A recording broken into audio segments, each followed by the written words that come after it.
jamaah, oh jamaah. Alhamdulillah. Alhamdulillahirrabbilalamin, kita masih di Islam itu Indah. Dan buat jamaah yang baru bergabung, hari ini kita sedang membahas tema Ku Terima Kamu Jika... Udah dijelaskan tadi sama guru-guru kita. Sekarang aku punya tayangan lagi nih. Ini viral ya di TikTok ya. Menantu ini belikan mertua barang seharga puluhan juta jamaah. Kita lihat tayangannya, silakan. Seorang warganet bernama Ajeng membagikan momen kebahagiaannya bersama ibu dan sang suami lewat video TikTok yang kemudian viral di media sosial. Ia menjelaskan video yang berisi kejutan yang diberikan sang suami kepada ibunya itu dibuat pada tanggal 21 Agustus 2020 lalu di sebuah mall yang terdapat electronic store di kawasan Jakarta. Ajeng menceritakan pada awal tahun kemarin, rumah mamanya terkena musibah berupa banjir dan semua barang berharganya ludes. Tidak ada satu barang pun yang terselamatkan. Kemudian Ajeng bersama suaminya diminta mengantarkan sang mama untuk membeli barang yang dimaksud. Sang mama memiliki uang dari hasil tabungan selama beberapa bulan. Singkat cerita, ketika mereka tiba di store tersebut, mamanya Ajeng langsung memilih barang yang ia inginkan. Namun ternyata barang-barang yang dia inginkan itu harganya di luar perkiraan dan perhitungannya. Setelah selesai dan siap membayar di kasir, betapa terkejutnya suami Ajeng langsung membayar semua barang yang diinginkan oleh sang mertuanya itu. Masya Allah, kalau gini kan enak ya jamaah yang ada di rumah ya Ustazah Iya, ya. Masya Allah ya. Masya Allah. Tadi Ustaz Syam kan juga bilang kalau saling silang tuh saling memberikan yang terbaik buat orang tua masing-masing. Wow, itu diharuskan. Tapi masalah satu atapnya itu nih yang harus dibahas nih. Tadi Ustaz Syam mau jawab sekarang ya Ustaz ya. Berat juga nih. Berat juga ya. Sebelum punya mertua tuh kayaknya bahas begini tuh lempeng-lempeng aja. Lempeng aja. Gitu kan. Begitu punya. Begitu punya kayaknya mau ngomong tuh mikir-mikir juga gitu. Kalau Tahu gitu kan coba kita paksa Ustaz mertua Syam jawab. nonton gitu kan. Kita paksa Ustaz Syam jawab. Silakan Ustaz Syam. Habib guruku, Habib Usman, Ustazah Nada, Mas Soni serta guru-guru kami yang dimuliakan Allah Subhanahu wa taala. Bismillahirrahmanirrahim. Pentingnya dalam memilih pasangan, jangan hanya memilih pasangannya saja. Nah, tapi ayo. pilih juga orang tuanya. Pilih orang Ya tua, pilih ya. orang tuanya juga gitu. Jadi ada teman saya mengatakan, bukannya saya tidak mau tambah istri, tapi saya tidak mau tambah mertua. Wow. Karena 2 saja mertua ribet, apalagi 4. Oh, iya. Ya kan kalau 2 istrinya, Benar, berarti benar. 4 mertuanya Benar. tambah ribet hidupnya. Maka subhanallah, jikalau dikatakan bahwasanya adanya syarat prasyarat ya nikah, itu diperbolehkan saja. Misal engkau harus sayang kepada orang tuaku, maka subhanallah itu adalah syarat yang baik. Syarat yang sesuai dengan syar'i, sesuai dengan syariat. Ada syarat pranikah misalnya dia mengatakan kalau engkau menikah denganku maka engkau harus mau kubimbing untuk menghafal Al-Quran. Wah itu bagus banget. Engkau harus yang namanya setelah menikah ini engkau harus menutup aurat dengan hijab syar'i misalnya. Wah itu bagus banget. Maka itu adalah syarat-syarat yang bagus dan sesuai dengan syariat. Tapi kalau masalah misalnya harus satu atap dengan orang tuaku, sepertinya ini memberatkan satu pihak.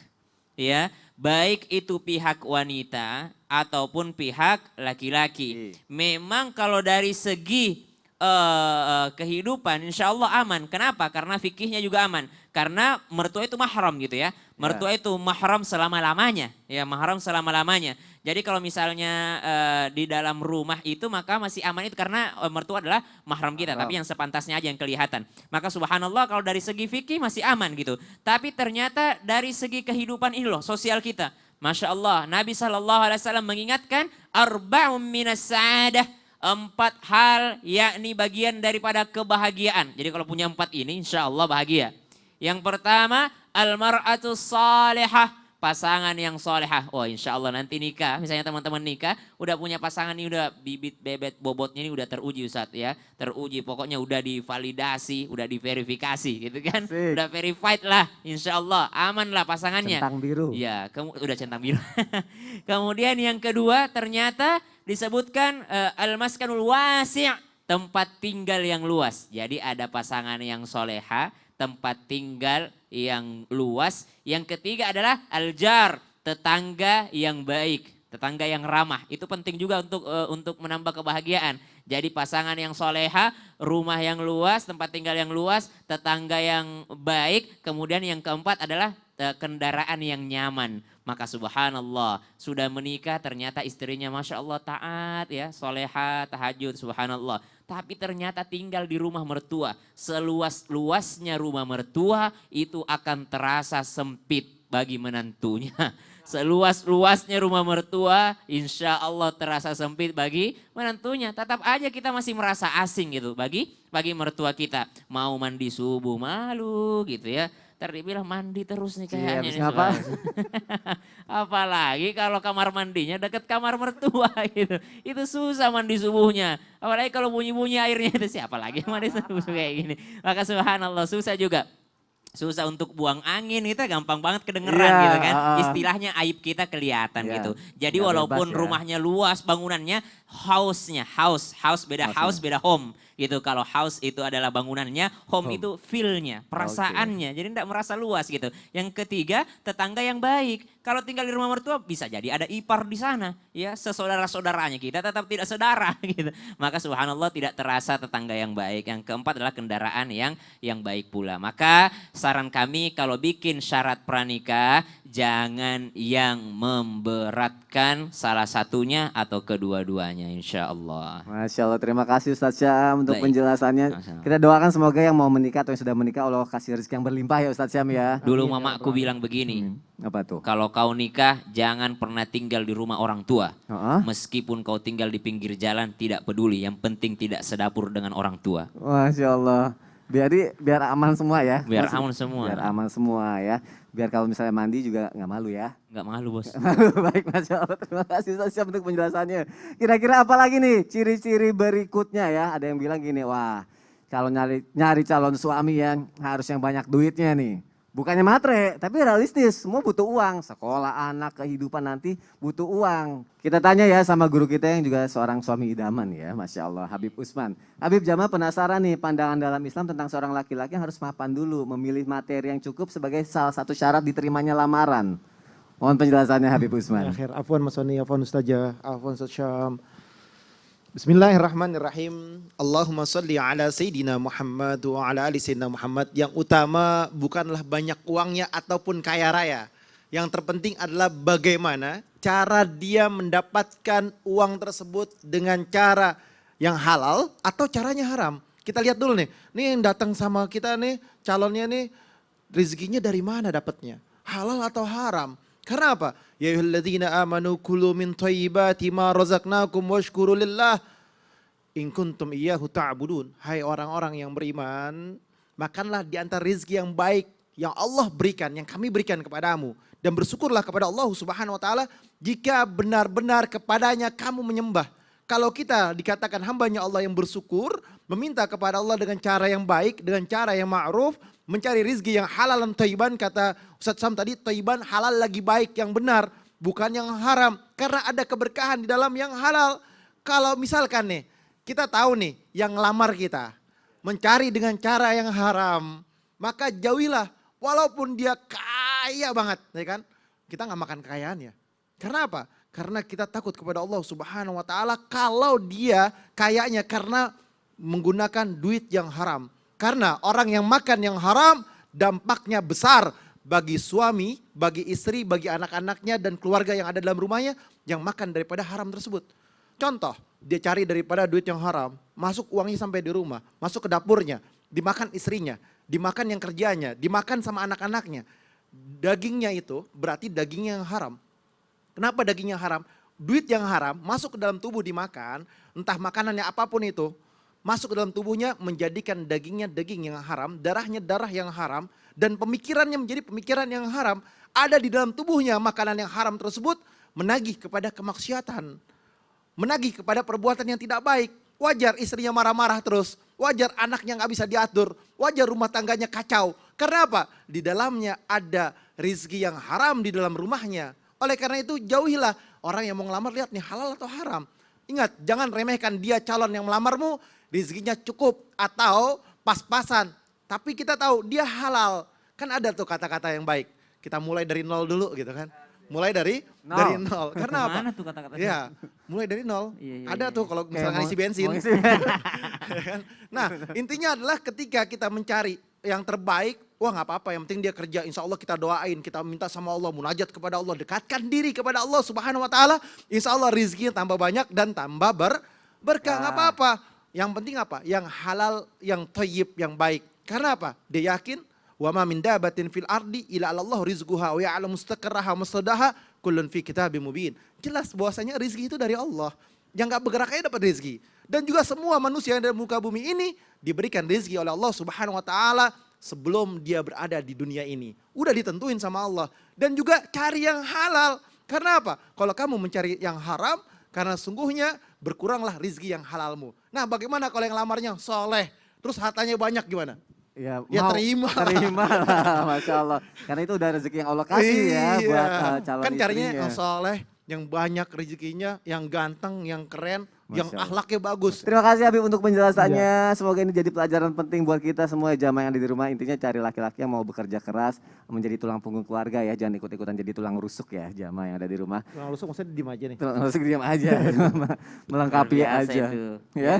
Harus mau jadi tulang punggung, Tulang jangan mau punggung. jadi tulang rusuk. Tulang rusuk. Laki-laki nih bos. Laki-laki bos. Iya, bos. Wanita Kita bos. auto insya Allah Maaf, bahagia ini ada rumah tangga. perempuan satu. Oh ya ada perempuan ya. Oh iya, oh iya. Kita ngobrol sama perempuan kalau gitu. Kita ngobrol sama perempuan. Allah. Ternyata banyak ya pertimbangan wanita ya untuk cari Banyak calon suami ya pertimbangan Ustazah ya. perempuan, Masya Allah, 3 tabarakallah. lawan 1 sih. Ada perempuannya. Benar-benar banyak ya wanita cari pertimbangannya untuk menjadi istri buat seorang suami gitu kan. Kalau misalnya perempuan punya pertimbangan, berarti perempuan juga harus bisa memantaskan diri dong ya, Benar, Ustazah ya, benar, supaya bisa benar. menjadi istri yang soleha, Iya. istri yang setia gitu kan. Itu ada amalan-amalan khususnya nggak sih Ustazah Iya. Nada? Jadi gimana ya supaya kita mendapat suami yang soleh? Iya, Gimana diri kita ya? gimana? Masya Allah. Mohon penjelasannya, Baik, Ustazah. Mas Oni makasih, Habib Usman, izin Ustaz Syam. Bismillahirrahmanirrahim, alhamdulillah wassalatu wassalamu ala rasulillah. Wah gimana nih, amalan apa nih supaya kita perempuan-perempuan jomblowati sejati misalnya di Ya. luar sana gitu ya, yang pengen dapet jombloan yang soleh, Masya Allah. Ini pasti lagi langsung dicatat nih, Masya Allah ya. Siap-siap Jadi ya. gimana yang harus diyakini satu hal bahwa kita kembalikan semua kepada Al-Quran. A'udzubillahi minasyaitonirrajim, bismillahirrahmanirrahim. Quran surat Al-A'raf ayat 189. Huwallazi khalaqakum min nafsi wahidah. Wa ja'ala minha zaujaha liyaskuna ilaiha. Ini yang harus menjadi pegangan bagi para istri.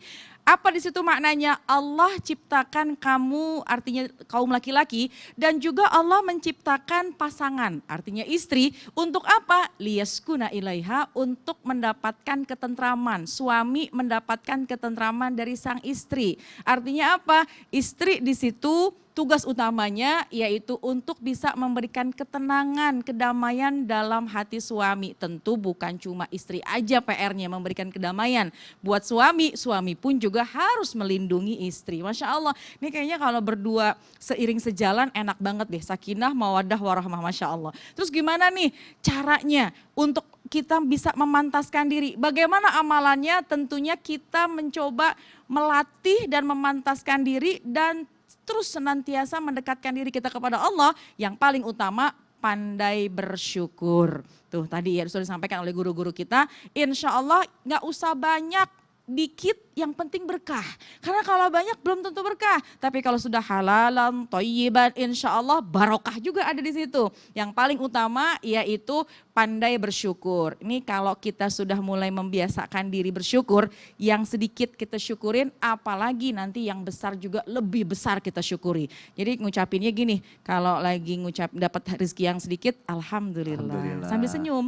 Oh sambil senyum. Tapi kalau dapat rezeki yang besar, kira-kira gimana Mas Doni? Alhamdulillah sambil lompat-lompat. ya. Alhamdulillahirabbil alamin. Masya Allah. Jadi yang dikit aja bisa syukur nikmat, apalagi yang besar. Masya Satu. Yang kedua, nih wanita-wanita jomblowati sejati di luar sana, coba melatih untuk menjaga lisan. Salamatul insan fi hifzil lisan, selamatnya manusia kalau dia bisa menjaga lisannya. Wahai wanita, yuk pinter jaga lisan. Bukan cuma pinter jaga lisan, pinter jaga jempol. Oh zaman sekarang ya. Nah, jaga untuk jempol. melatih jangan sampai ketika sudah menjadi istri akhirnya gampang ngeluh.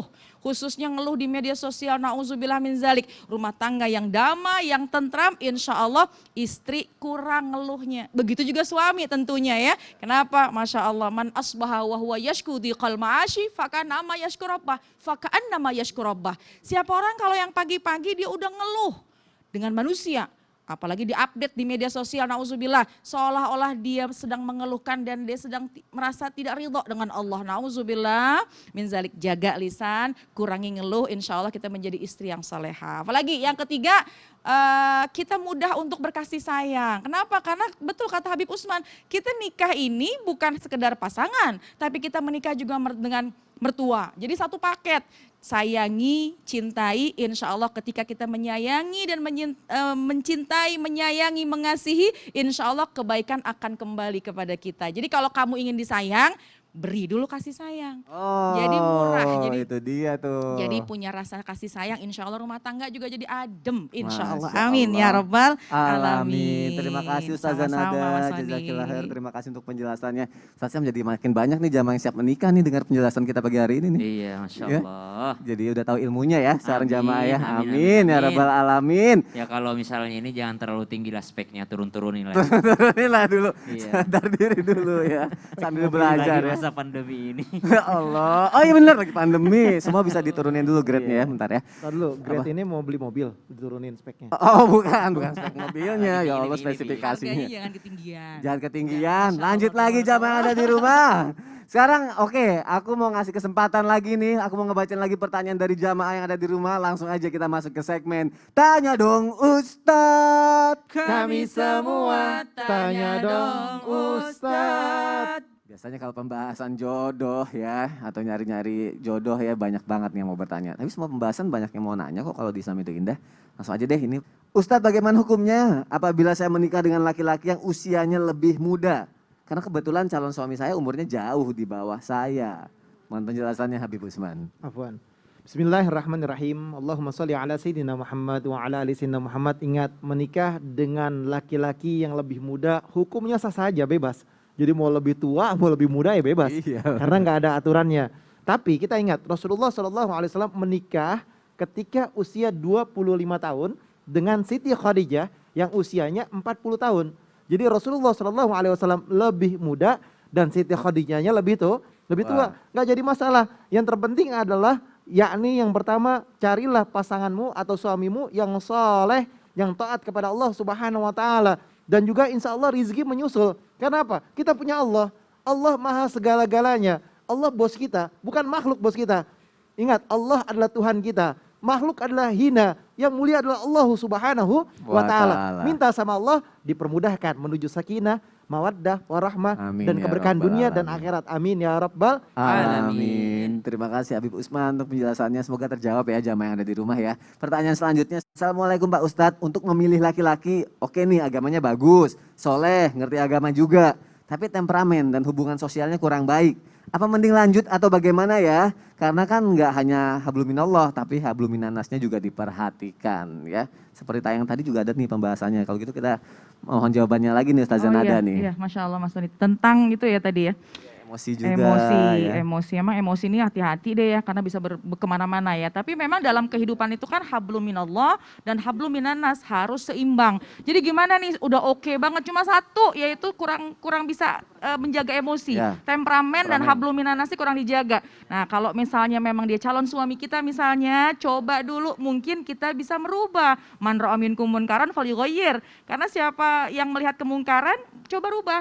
Siapa tahu temperamennya agak menurun. Dia bukan jadi orang yang emosional lagi karena kita yang merubahnya. Meskipun belum menikah. Tapi jangan lama-lama, segera menikah habis itu ya. Sambil proses berjalan tadi yang seperti disampaikan sama Habib Usman. Jangan lupa minta petunjuk dari Allah dengan senantiasa bertanya. Yaitu dengan sholat istikharah. Kalau emang itu baik insya Allah dia akan berubah. Dan insya Allah akan seiring sejalan. Tapi kalau seandainya memang dia tidak baik untuk kita, insya Allah ada jalannya untuk dijauhkan. Masya Allah. Ya. Tapi wajar sih dia temperamen kan soalnya laki-laki. Nah, betul. Kalau perempuan kan tempera woman. Oh gitu ya? Iya. Iya boleh. Kenapa? Ya udah lanjut ya. Terima kasih Ustazah Iya, Nada. saya langsung mikir soalnya, oh iya benar juga sih, benar Masya Allah. Semoga terjawab ya jamaah yang ada di rumah ya. Alhamdulillah. Jangan kemana-mana nih jamaah. Setelah ini kita akan ada muhasabah dari Ustadz Syam dan kita juga akan berdoa bersama. Tetap di Islam itu indah. Enggak lama kok. Jamaah, oh jamaah. Alhamdulillah.